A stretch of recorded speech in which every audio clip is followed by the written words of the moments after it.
Ito na yung back pillar natin ng Jet Inoue. Nagkamali kasi ako ng caption kanina or doon sa post natin. Ang nailagay ko for super great. Pero mga kabisyo, ito yung pang new face. Ito yung pang bubble top. Or sorry, ito. Ito yung pang bubble top. Mas maigsi siya. Tabas yung ibabaw niya. Pagka flathead, yung diretso hanggang dito sa bubong.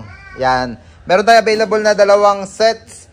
Pero itong isang sets, mga kabisyo, nag-usap na kami si Sir Ryan. Ikakabit na dun sa unit niya.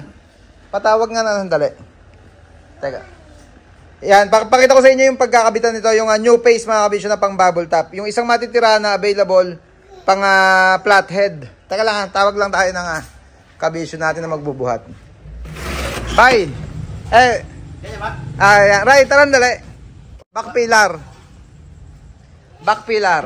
Hello, Silin. Itong pang bubble top, isa lang. Itong gawing kaliwa. Tapat lang natin dun sa ulo, dun sa pagkakabitan natin para makita nila. Yan. Back pillar. Punta tayo dito sa unit ni Sir Ryan de la Puente ng Palawan. Yan. 2 klase ulitin ko mga kabisyo. Pang flathead yung isa. Itong ikakabit natin na to. Pang bubble top. Kaya maging available na lang yung pang flathead. Ito siya mga kabisyo. Yung bubble top natin. Ray, pakitapat nga. Maabot mo ba? Yan, dito lang naman, dito. Isaklob mo lang. Kailangan ba natin buksan yung pinto? Yan, pag ganyan tayo. Tayo mo. Yan, para mapakita lang natin yung forma niya nung back pillar natin. Baba mo konti. Yan, hanggang doon sa kanan lang. Hindi papasok pa dito. Dapat magtanggal tayo dito. Yan, nakatornilyo naman sa likod mga kabisyo. Pero ganyan na yung forma niya. Ray, sarap yung pinto. Kamay mo Sarap mo muna.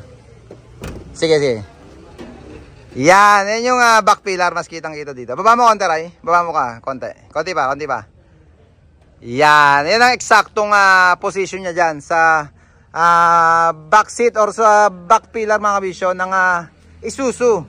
Yan. Nagkamali kasi ako kanina. Sabi ko kanina nung opening video natin. Nagkamali ako ng caption. Ito yung nailagay ko kanina. Yan. Pang super great pala yung nailagay ko. Kaya sorry na. Ito na. Inedit ko na yung post natin.